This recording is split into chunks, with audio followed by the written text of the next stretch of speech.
Welcome back to Twin Tiers Evening News. Alexa Olson and Jeff Anderlonis are off tonight. I'm Valerie Tysaner.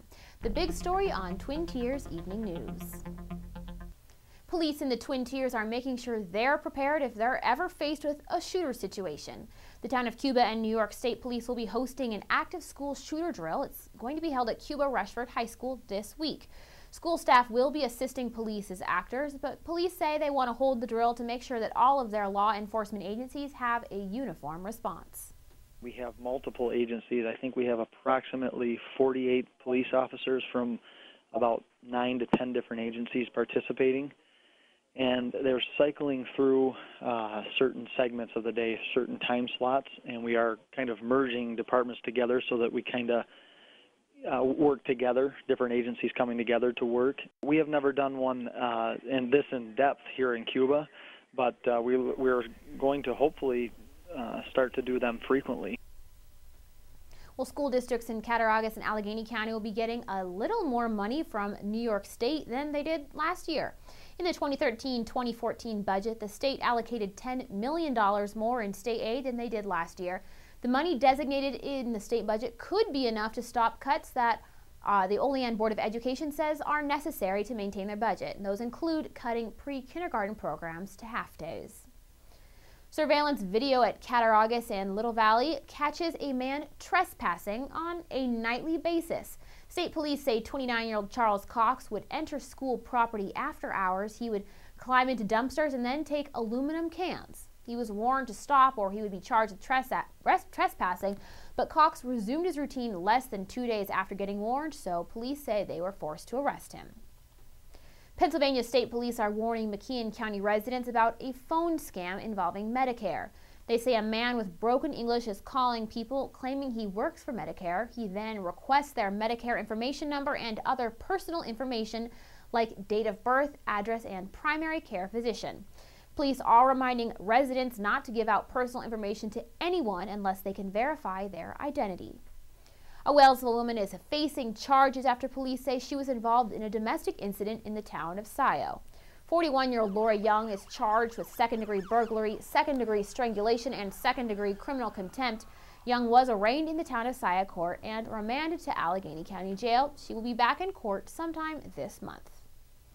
A Buffalo teenager is now facing multiple charges, including violating the New York Safe Act. Police say 18-year-old Darkane McDuffie was in possession of an illegal weapon. They say he jumped out of a vehicle that was being stopped by police. When police ran after him, he allegedly tossed a loaded pistol. That weapon was carrying 12 rounds, which violates New York Safe, which caps the number of rounds in a magazine at 7.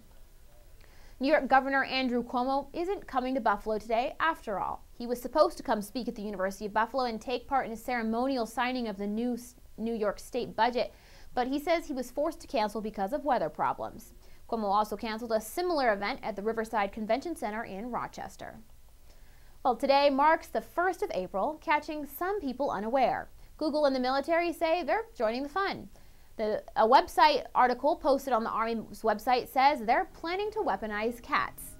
Meanwhile, Google released a video saying that YouTube was actually just created as a contest to find the best video in the world and will be shutting down. Will no longer be accepting entries. After 8 amazing years, it is finally time to review everything that has been uploaded to our site and begin the process of selecting a winner. Well, it's Dingus Day. That's the Buffalo holiday that garnered national attention after CNN host Anderson Cooper went into a fit of giggles talking about the celebration. It sounds like a bunch of waterlogged drunk people hitting each other with sticks, and then of course there's the drinking and dancing and music and more drinking. It's really so stupid. The holiday, which celebrates the Polish heritage of many Western New Yorkers, starts right as Easter ends, so several people say they started drinking and partying last night. The Environmental Protection Agency says they want to make gasoline cleaner and our air safer. The new rule would impose California's strict standards on the nation starting in 2017. Both environmentalists and car companies are saying it's one of the best things President Obama has done. The new rule means there would be less sulfur in gasoline, lower emissions, and cleaner air. Environmentalists say it would only cause gas prices to rise by 1 cent, and it would, they say, cause health care costs to lower. Well, Ithaca, New York is the best college town in the United States. That's according to a list the Institute of Economic Research put together. Ithaca is home to Cornell University, Ithaca College, and Tompkins Cortland Community College. The list is based on student diversity, unemployment rate, the number of people who get their degrees, and earning potential. State College in Pennsylvania came in at number 3.